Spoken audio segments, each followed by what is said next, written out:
important adjustments.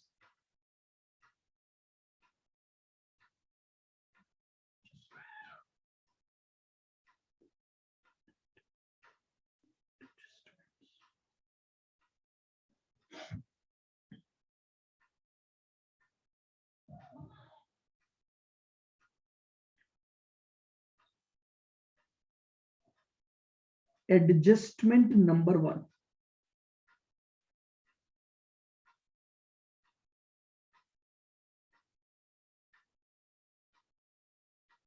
Revenue nature expenses.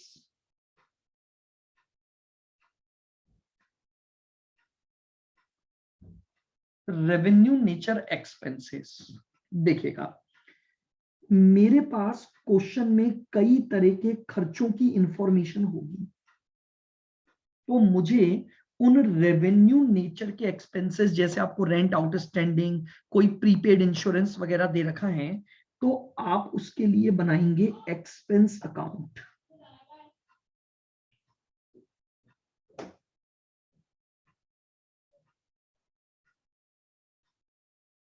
मेरी बात बिल्कुल ध्यान से समझना। देखिएगा, अब हम बात कर रहे हैं खर्चों के लिए।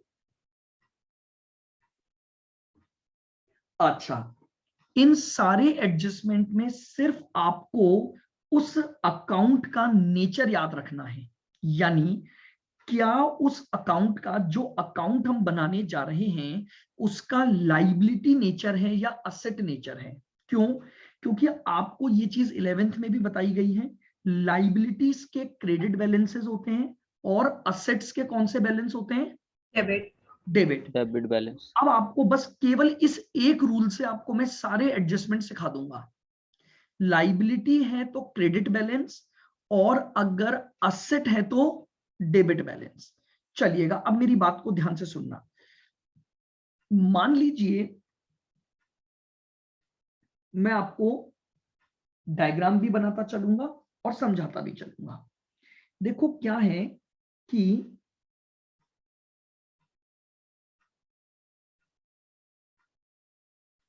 ये एक पर्सन है जो कि एक एनजीओ चला रहा है, यानी एक नॉन प्रॉफिट ऑर्गेनाइजेशन रन हो रहा है। इस नॉन प्रॉफिट ऑर्गेनाइजेशन में एक ये है और एक बिल्डिंग ये है।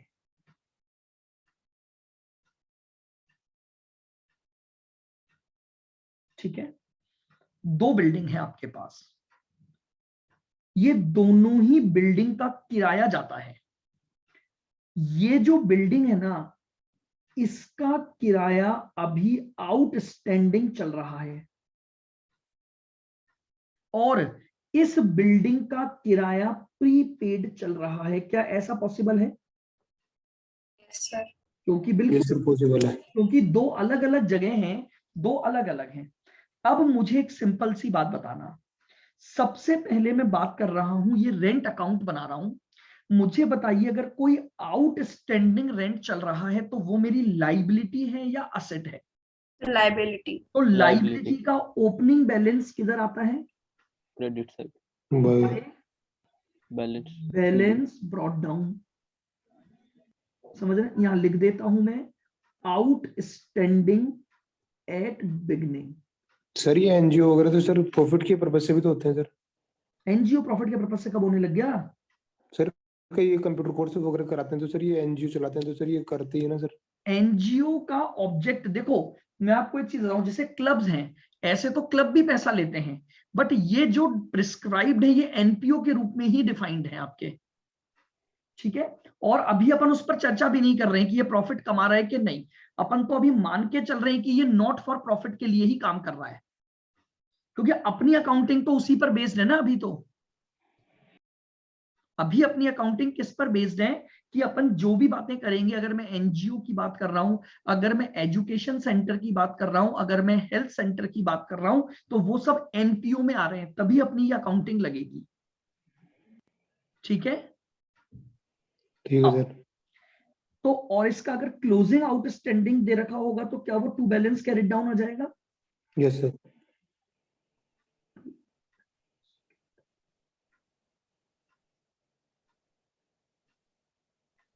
अब मुझे बताइए, यहां भी लिख देते हैं outstanding at the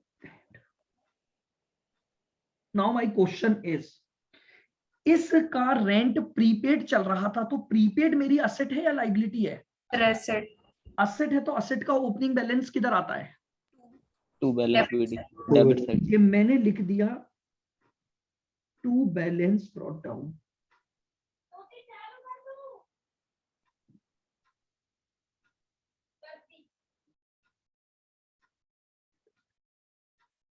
prepaid at, और असेट का क्लोजिंग बैलेंस आएगा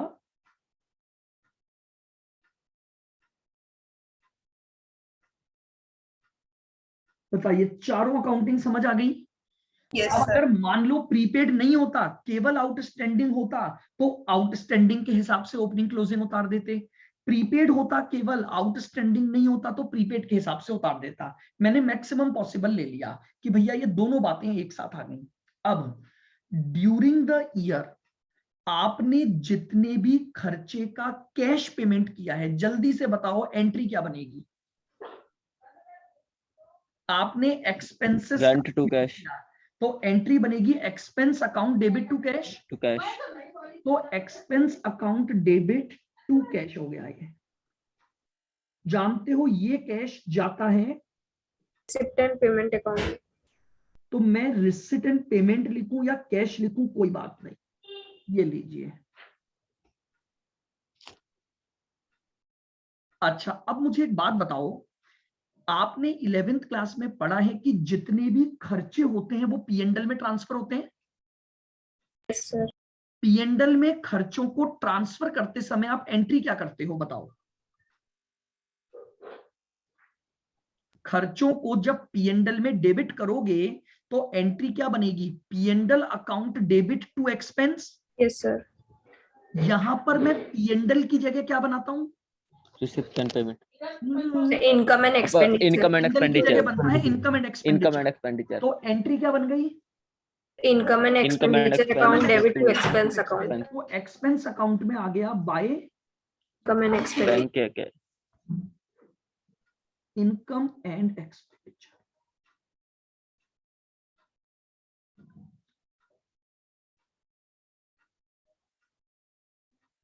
जो ये वो है ना जो हमने पे किया है सर, ना ना, जो पे किया वो तो कैश में जाएगा ना। जो इस साल का है वो है। हाँ, जो इस साल का है। अब मुझे बताओ, अगर मैं आपको सारा डेटा दूं, यदि कैश गायब कर दूं, तो क्या आप बैलेंसिंग फिगर कैश निकाल सकते हो?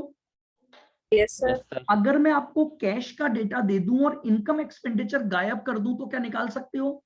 Yes, sir. Yes sir. अगर मैं आपको ये दोनों दे दूं और क्लोजिंग बैलेंस में से कोई एक गायब कर दूं, तो भी निकाल सकते हो। Yes, sir. Yes sir. यानी आप समझ रहे हो, एक्सपेंस अकाउंट से मुझसे वो जो भी कैलकुलेशन मांगेगा, यानी अगर आपके पास एक्सपेंस से रिलेटेड कोई भी क्वेश्चन आता है, आप एक्सपेंस अकाउंट बनाओ, उसका सारा डेटा फिल करो, और अल्टीमेटली आपके पास एक चीज जो भी इसमें मिसिंग होगी वो बैलेंसिंग फिगर निकल जाएगी। बोलो क्लियर? बिल्कुल। Yes, sir. Yes sir. जैसे मान लीजिए एग्जांपल से अपन लिख इसको तो ले सर, नीचे ऊपर गए। लिखा नहीं क्या? ओके, एक मिनट, ये लो बना लो।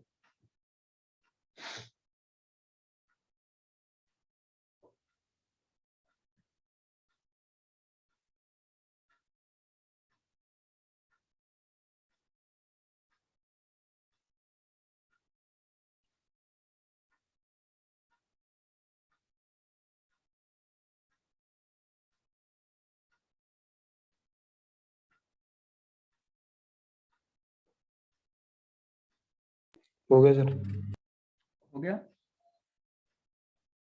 आओ,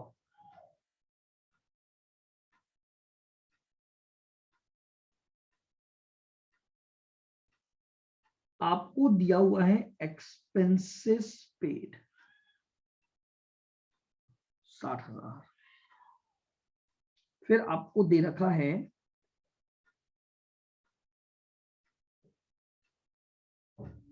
बिगिनिंग और एंड।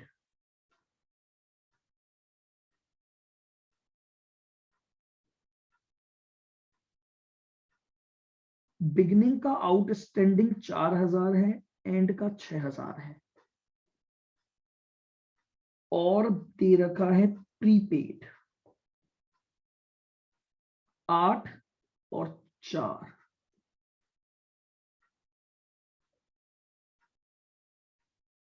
कैलकुलेट। सर एक थोड़ा बाहर का क्वेश्चन है हुआ? सर, जो रिसिप्ट एंड पेमेंट है वो तो कैश बुक की तरह है ना? हाँ जी बिल्कुल। Calculate expenses to be shown in income and expenditure.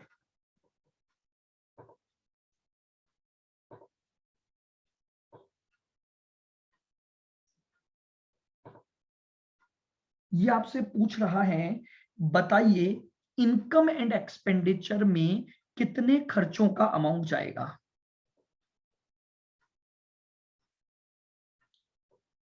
तो बताइए इसके लिए हमें क्या बनाना पड़ेगा? एक्सपेंस अकाउंट बनाना है हमें।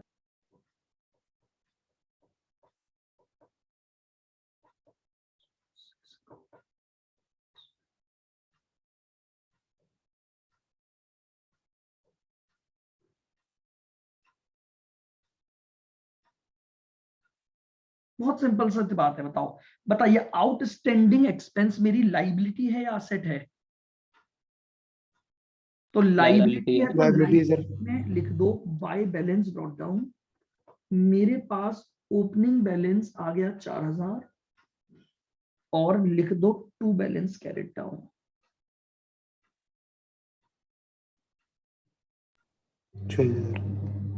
To balance carried down 6000। Prepaid का भी ओपनिंग क्लोजिंग दे रखा है, तो प्रीपेड का ओपनिंग आ गया टू बैलेंस ब्रॉट डाउन 8000, और बाय बैलेंस कैरिड डाउन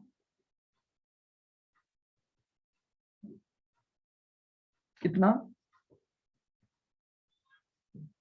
अब मुझे जो इंफॉर्मेशन दी हुई है वो इंफॉर्मेशन मुझे दी हुई है एक्सपेंसेस पेड की। तो expense account debit to cash, ये मेरे पास आ गया कितना? ये लीजिए 60,000 मेरे पास आ गया एक्सपेंस टू कैश।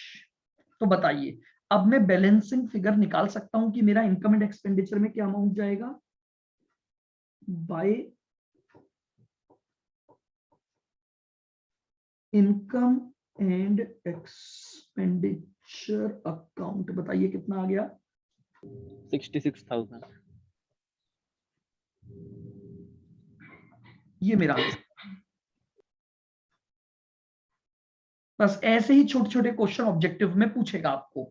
एक्सपेंस का डेटा दे देगा और आपसे पूछ लेगा कि भैया इनकम एंड एक्सपेंडिचर का अमाउंट बताइए।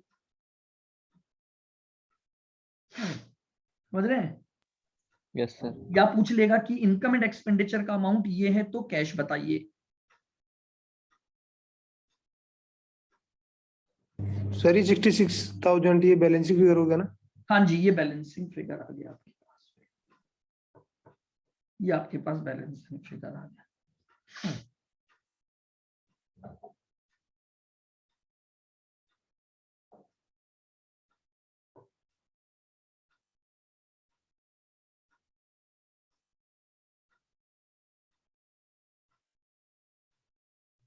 चलें आगे? Yes sir. आ जाओ।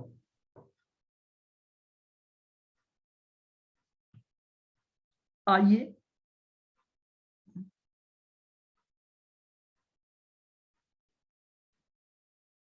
एडजस्टमेंट नंबर 2 पर बात करते हैं। एडजस्टमेंट नंबर 2, बहुत ध्यान से मेरी बात को सुनना। यहां मैं आपके साथ बात करूंगा डोनेशन से रिलेटेड। डोनेशंस, आप सभी जानते हैं डोनेशन क्या होती है। देखिएगा, एक एनपीओ को अपने कई कामों को करने के लिए लोगों से क्या मिलता है, पैसा मिलता है, इंक्लूडिंग गवर्नमेंट। ठीक है, गवर्नमेंट वाली बात को मैं अलग से भी डिस्कस करूंगा। तो डोनेशन बेसिकली एक अमाउंट है जो उसके मेंबर्स या जो जनरल पब्लिक उस नॉन प्रॉफिट ऑर्गेनाइजेशन को पे करती है। देखिए, जो डोनेशन आपको मिलती है उसकी दो कैटेगरी बनाई गई है। उसकी क्या बनाई गई है, दो कैटेगरी बनाई गई है डोनेशन की। कैटेगरी एक तो होती है स्पेसिफिक डोनेशन, स्पेसिफिक डोनेशन, और एक होती है आपके पास जनरल डोनेशन। General donation. दो तरह की डोनेशंस आपके पास हैं, स्पेसिफिक डोनेशन और जनरल डोनेशन।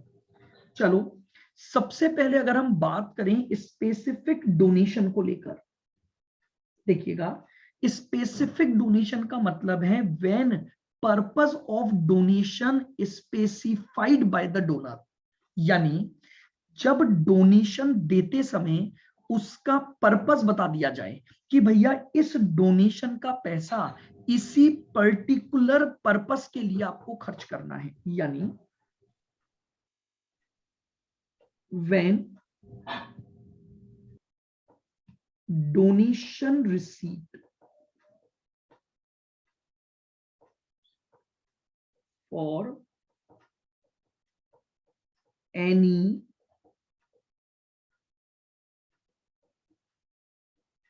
particular purpose,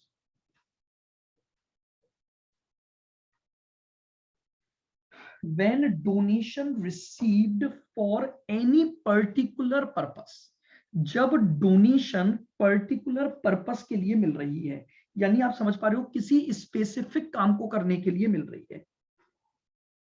तो जानते हो, जब ये डोनेशन किसी एक पर्टिकुलर काम को करने के लिए मिली है, तो क्या आपको लगता है कि उस एनपीओ की एक लाइबिलिटी बन गई, एक ऑब्लिगेशन बन गया कि वो पैसा उसी पर्पस के लिए खर्च होना चाहिए? Yes sir. तो Yes. उसका मतलब ये हो गया Yes, sir. कि इस पैसे को हम लाइबिलिटी के रूप में शो करेंगे। यानी जो भी स्पेसिफिक डोनेशन आपको मिली है, चूंकि अब आपके ऊपर एक ऑब्लिगेशन आ गया कि ये पैसा आप इसी पर्टिकुलर पर्पस के लिए खर्च कर सकते हो, तो shown as liability.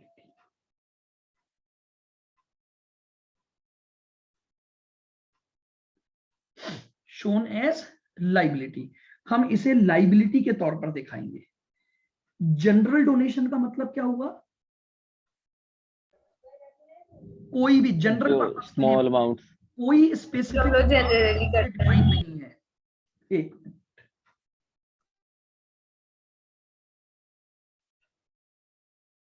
General donation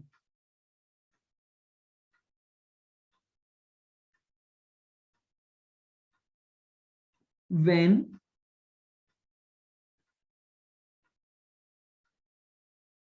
donation received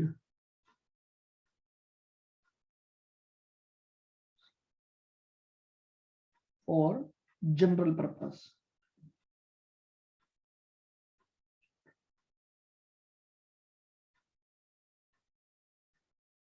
general purpose, यानी आपको जब डोनेशन मिली है, आप जिसको किसी भी काम में ले सकते हो, यानी आपके ऊपर कोई रेस्ट्रिक्शन नहीं है उस काम को करने का, उसे हम कहते हैं जनरल डोनेशन।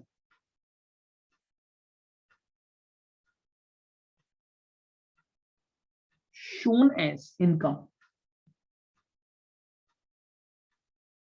तो हम उसे कहां दिखाएंगे, इनकम एंड एक्सपेंडिचर में अब उसे अपनी एक जनरल इनकम मानते हुए शो कर देंगे। तो shown as income in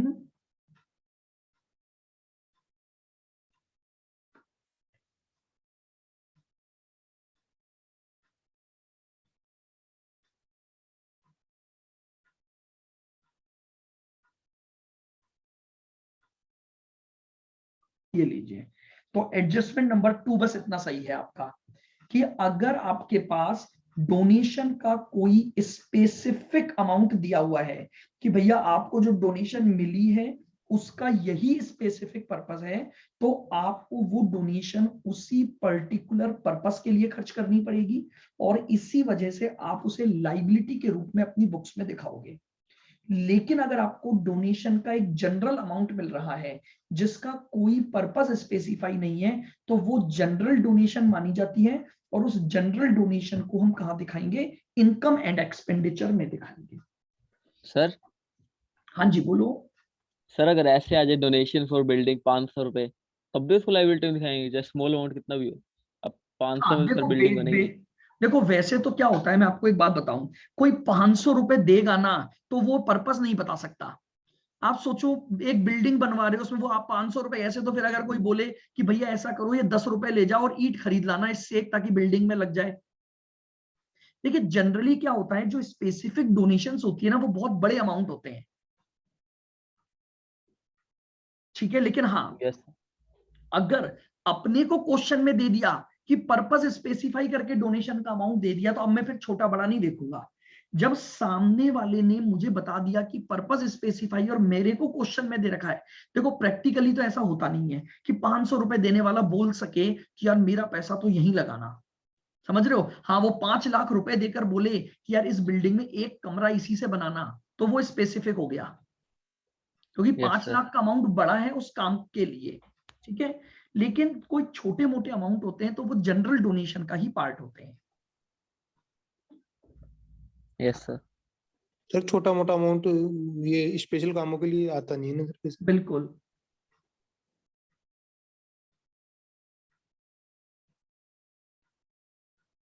adjustment number 3 देखिएगा ध्यान से।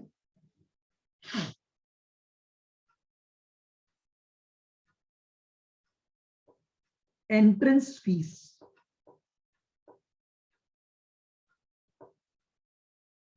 देखिएगा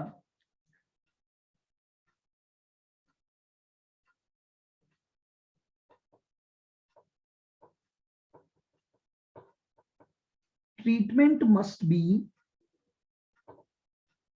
एज पर रूल्स। देखिए एंट्रेंस फीस के लिए उस एनपीओ ने अपने जो रूल बनाए हुए होंगे उसी रूल के अकॉर्डिंग आप अकाउंटिंग करोगे। हमें तो एग्जाम में वो रूल दिया जाएगा, सुनना, हमें वो क्या बोल सकता है?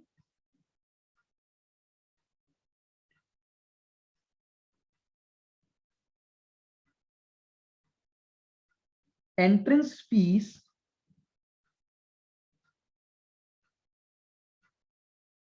Must be capitalise. अगर क्वेश्चन ने बोल दिया कि भैया एंट्रेंस फीस को कैपिटल नेचर की मानो, उसे कैपिटलाइज करो, तो अब एनपीओ के रूल के अकॉर्डिंग शोन एज लायबिलिटी।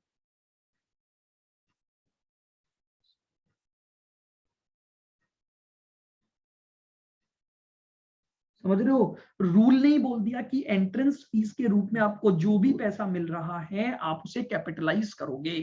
तो अगर कैपिटलाइज करने की बात आ गई तो वो मेरी एक लायबिलिटी बन जाएगी।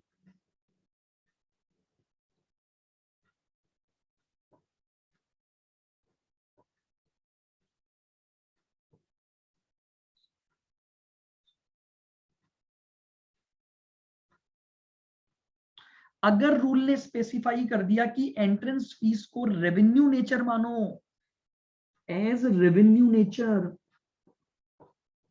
तो भैया रेवेन्यू नेचर की इनकम है तो शोन एज इनकम। सर हाँ जी। सर ये एंट्रेंस फीस वाला सर समझ में नहीं आ रहा सर, पता नहीं। समझ नहीं आ रहा मतलब? पता नहीं सर ये एंट्रेंस फीस है किस चीज की मतलब? एंट्रेंस फीस है किस चीज की? आप एक क्लब को ज्वाइन करते हो ना, तो आपको फीस जमा करवानी पड़ती है, उसकी एंट्रेंस फीस, तभी वो तो आप सर उसके मेंबरशिप मेंबर फीस बनोगे। होती है। क्या? वो तो सर कोई भी मेंबर ज्वाइन करते हैं तो मेंबर की होती है ना सर एंट्रेंस फीस। फीस भी बोला जाता है उसे, मेंबरशिप फीस भी पढ़ेंगे हम, किसी भी नाम से दे सकता है। एंट्रेंस फीस और भी लगती है आपकी, कई चीजों पर लगती है एंट्रेंस फीस। मेंबरशिप फीस होता है कि जब आप क्या करते हो, उसकी एक मेंबरशिप ले लेते हो, कि समझना क्या होता है। मेंबरशिप फीस तो ये होती है कि आप उसके मेंबर बने एक पर्टिकुलर पीरियड के लिए, ठीक है, और उसके लिए आपकी मेंबरशिप फीस हो गई। एंट्रेंस फीस जनरली क्या होता है, मैं आपको जैसे एक एग्जांपल के तौर पे बताता हूं। देखो क्या हुआ, एक एनपीओ ने एक इवेंट ऑर्गेनाइज किया, ठीक है। अब उस इवेंट में कुछ स्टॉल्स लगेंगी, क्या वो रेगुलर बेसिस पे थोड़ी लगेंगी, वो हाँ सर। इवेंट हुआ तभी स्टॉल लगेंगी। Yes sir. अब वो जो स्टॉल लगेंगी तो उनसे वो जो एनपीओ है ना, वो कुछ एंट्रेंस फीस लेगा कि भैया आप यहां पर स्टॉल लगाओगे तो आप यहां पर एक एंट्रेंस फीस जमा कराओ, आप मेंबर थोड़ी हो उसके। No sir. ये पर्टिकुलर इवेंट पर लगती हैं एंट्रेंस फीस जो लगती हैं। मतलब जितनी भी देर वो इवेंट चलेगा 2 घंटे 4 नहीं घंटे लगते, जब क्या तक। आपने देखा होगा ना, अगर जयपुर में सुना हो ये अमरूदों का बाग, और यहाँ पर कई सारी एग्जीबिशंस और फेयर लगते हैं, यस सर। तो यहाँ जो शॉप खोली जाती है उनको एंट्रेंस फीस जमा करो, उनको उस जगह की फीस देनी पड़ती है, यस ठीक है। तो उसी तरह से मान लो कोई क्लब है, ठीक है, उस क्लब ने कोई इवेंट ऑर्गेनाइजेशन किया है, आपने अगर सुना हो तो बहुत होते हैं, जैसे जय क्लब वगैरह है, वहां तो कई तरह के वो लगते हैं, एग्जीबिशंस वगैरह लगती हैं। तो जो एग्जीबिशन लग रही है आप उनसे फीस तो लोगे ना, यस सर। तो उसे बोलते हैं हम एंट्रेंस फीस। अब अगर क्वेश्चन रूल क्या बोल रहा है वो हमें क्वेश्चन में देगा कि अगर एंट्रेंस फीस को आपको कैपिटल नेचर मानना है तो आप उस कैपिटल नेचर का मानोगे तो आपको उसे बैलेंस शीट में लायबिलिटी में दिखाना पड़ेगा। अगर आप उस एंट्रेंस फीस को रेवेन्यू नेचर का खर्चा मानोगे तो वो आपकी इनकम के तौर पर रिकॉर्ड हो जाएगा, ठीक है। और अगर partly capital and partly revenue, अगर आप उसे पार्टली कैपिटल मानना चाहते हो और पार्टली रेवेन्यू, तो दो टुकड़े हो गए।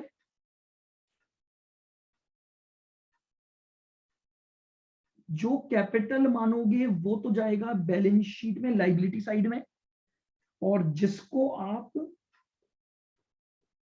रेवेन्यू नेचर मानोगे वो कहां जाएगा, इनकम एंड एक्सपेंडिचर में। बताओ समझ आया ट्रीटमेंट?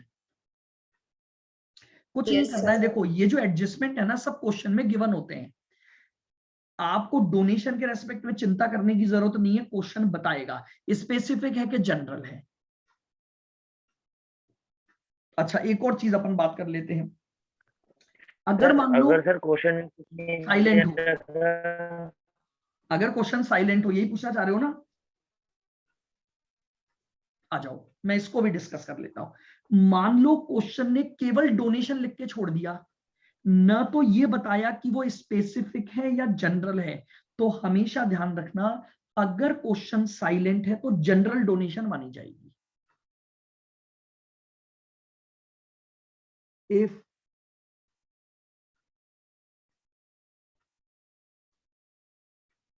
क्वेश्चन इज,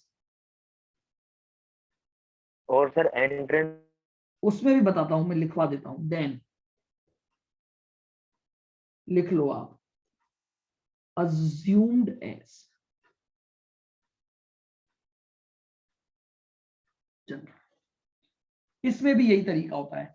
अगर क्वेश्चन ने केवल एंट्रेंस फीस दी और कुछ नहीं बताया तो आप उसे हमेशा रेवेन्यू नेचर मानोगे।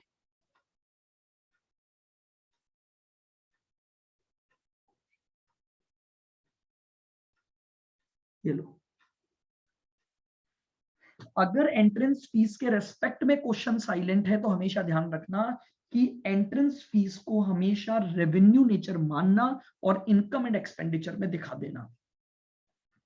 कैपिटलाइज्ड तभी मानोगे जब क्वेश्चन बोलेगा कि ये कैपिटल नेचर की अज्यूम करो, अगर क्वेश्चन नहीं बोलता है तो आप उसे रेवेन्यू नेचर मान लेंगे। बताओ क्लियर है? सर एक बार ऊपर लिखे थे ना वो बता दो सर। ये लो,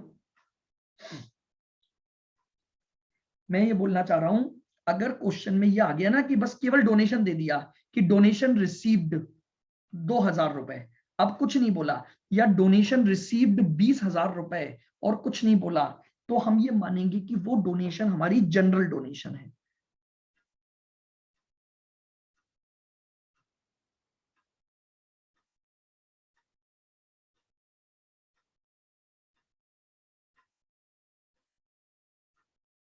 नीचे कर दो सर।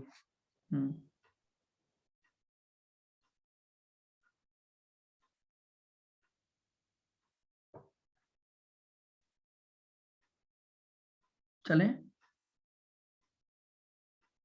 Yes sir. चलिए, यस सर। एडजस्टमेंट नंबर 4,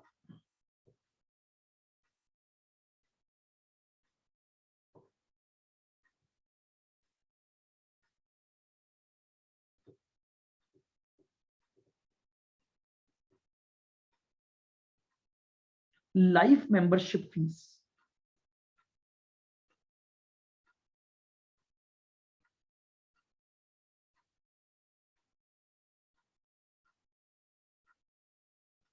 क्या होती है life membership fees?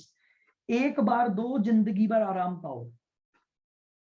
Life membership कई ऐसे क्लब या कई ऐसी ऑर्गेनाइजेशंस हैं जो केवल एक बार ही मेंबरशिप फीस लेती हैं।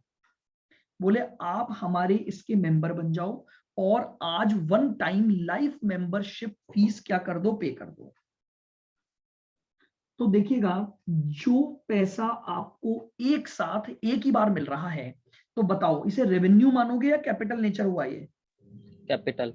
बिल्कुल, मस्ट बी कैपिटलाइज्ड, बस इतना सही रूल है इसका, मस्ट बी कैपिटलाइज्ड।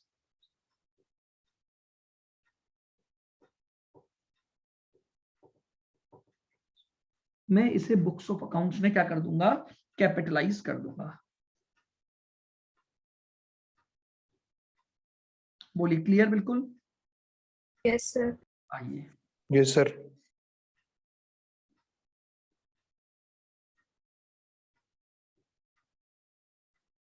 इसमें बहुत छोटे छोटे एडजस्टमेंट है, कुछ बहुत बड़ी बातें नहीं है अपने पास। एडजस्टमेंट नंबर 5, इसमें हम ले लेते हैं, डोनेशन हो गया, एंट्रेंस फीस हो गया, लाइफ मेंबरशिप फीस भी हो गया। एक मिनट, तो अगला अपन legacy.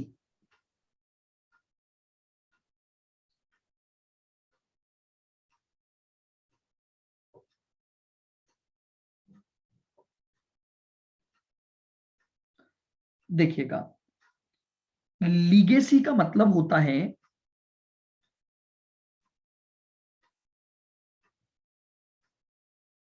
when any NPO receive, तो जो बिल का अमाउंट मिलता है उसी तो वेरी कहते हैं। गुड, बिल्कुल बिल्कुल सही। when any NPO receive money or property या asset, when any NPO receive money or property due to will,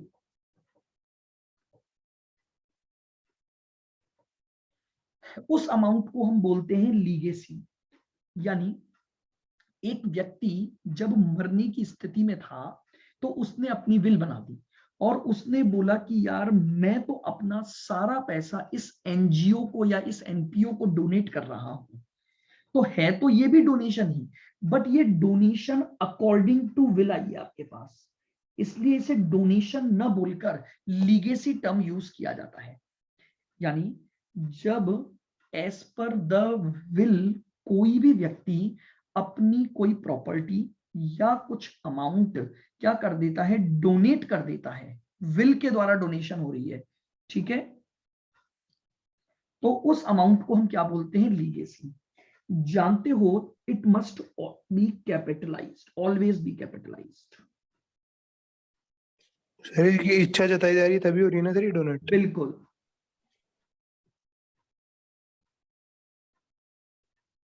जो व्यक्ति अपनी विल तैयार कर रहा है तो वो पक्का पक्का अपना पर्पस भी बताएगा, माना जाता है, ये अजम्पशंस पर बेस्ड है। लीगेसी टर्म अगर आ गई तो हम ये मानेंगे कि उसने जब विल बनाई और विल के तहत जब उसने प्रॉपर्टी या उसने वो अमाउंट डोनेट किया तो उसने 100% पर्पस बताया होगा। और अगर उसने पर्पस बताया है तो आपको पक्का पक्का उसे क्या करना पड़ेगा, कैपिटलाइज करना पड़ेगा। आप मेरी बात समझ रहे हो? मैं कैपिटलाइज वर्ड जब भी यूज कर रहा हूं तो इसका मतलब ये बैलेंस शीट में लाइबिलिटी साइड में जाने वाला है, ठीक है ना। और जब मैं इसको इनकम या एक्सपेंस मान रहा हूं तो ये इनकम एंड एक्सपेंडिचर में जाएगा। तो ऑलवेज भी कैपिटलाइज के नीचे आप लिख सकते हो शोन एज लाइबिलिटी।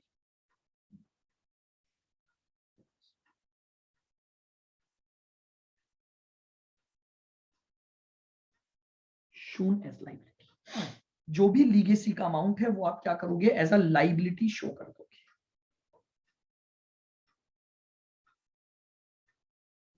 बोलिए।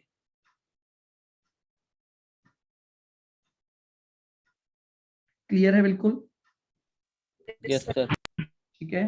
तो यहां तक के एडजस्टमेंट में आपको कोई भी दिक्कत? पहला हमने रेवेन्यू नेचर के एक्सपेंसेस की बात कर ली, उसके लिए आप एक्सपेंस अकाउंट बनाओगे। दूसरा पॉइंट हमारा डोनेशन है। तीसरा पॉइंट हमारी एंट्रेंस फीस है। चौथा लाइफ मेंबरशिप फीस। पांचवा लीगेसी। आइए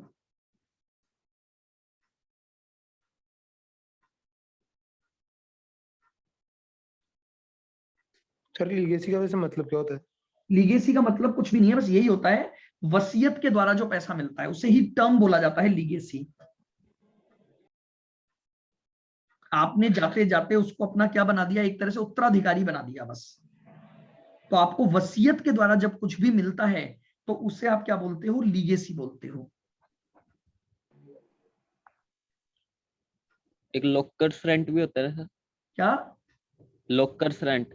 हाँ वो सब आएंगे, वो तो है, हालांकि बहुत नॉर्मल। देखो क्या होता है, बहुत सारी इनकम होती है, हम हर इनकम को नहीं बात कर रहे, हम केवल एक टर्म्स को बात कर रहे हैं जो नई है। देखो सीधी सी बात है, अगर मान लो आपको कोई लॉकर फैसिलिटी दी है और आप उसके लिए कोई रेंट पे कर रहे हो तो वो उसकी इनकम हो गई।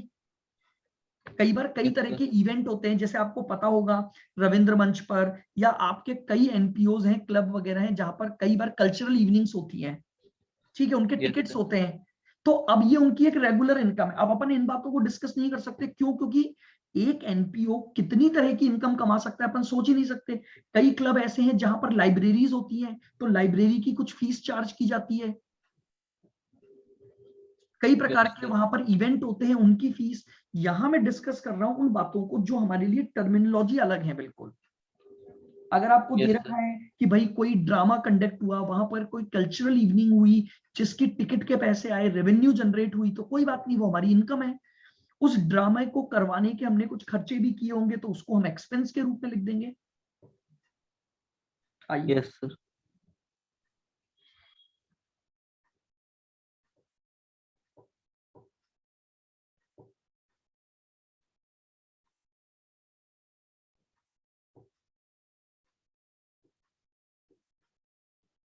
एनपीओ के पास जो असेट्स होती हैं, फर्नीचर वगैरह हो गया या और कोई अमाउंट जैसे स्पोर्ट्स इक्विपमेंट हो गए, तो उसके लिए हम असेट अकाउंट बना देंगे और उससे उसका बैलेंस या उसकी वैल्यू, हमने कितना परचेज किया, कितना डेप्रिसिएशन लगा, वो निकाल सकते हैं। तो इसके लिए हम बनाएंगे asset account.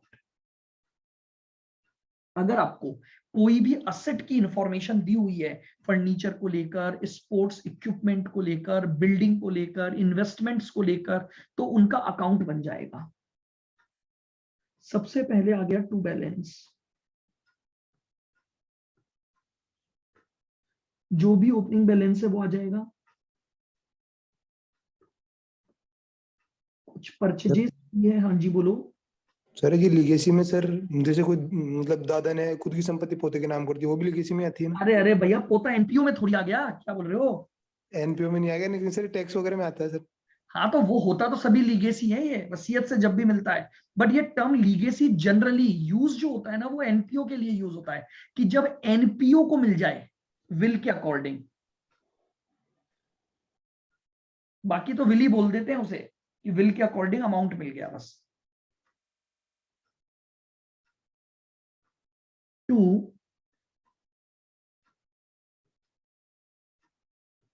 Profit and loss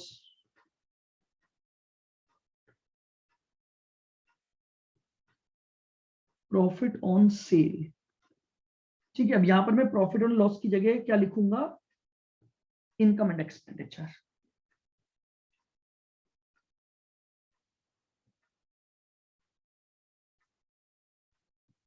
by bank, अगर कोई एसेट बेच दी है तो वो आ गई।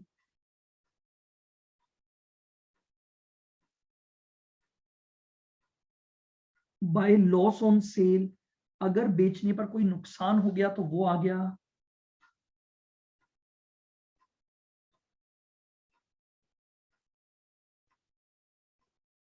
अगर असेट है तो उस पर डेप्रीसिएशन लग सकता है, तो डेप्रीसिएशन आ गया।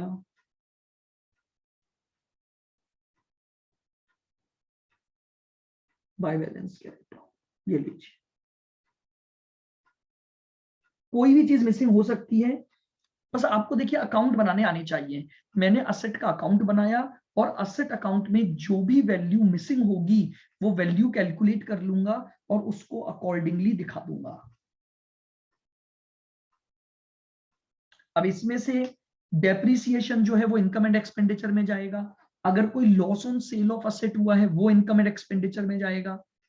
ठीक है, जनरली असेट अकाउंट बनाने का जो पर्पस होता है, एक तो ये निकालना कि आपका रिसिट एंड पेमेंट में कितना अमाउंट जाएगा, यानी आपने परचेजेस कितनी की है, और या फिर जनरली आपसे बैलेंस निकलवाया जाता है ताकि आप बैलेंस शीट में क्या अमाउंट शो करोगे असेट का वो आप कैलकुलेट कर सको। ठीक है, बताइए। Yes sir. चलिए, तो ये आपके पास हो गए 6 एडजस्टमेंट्स हो गए।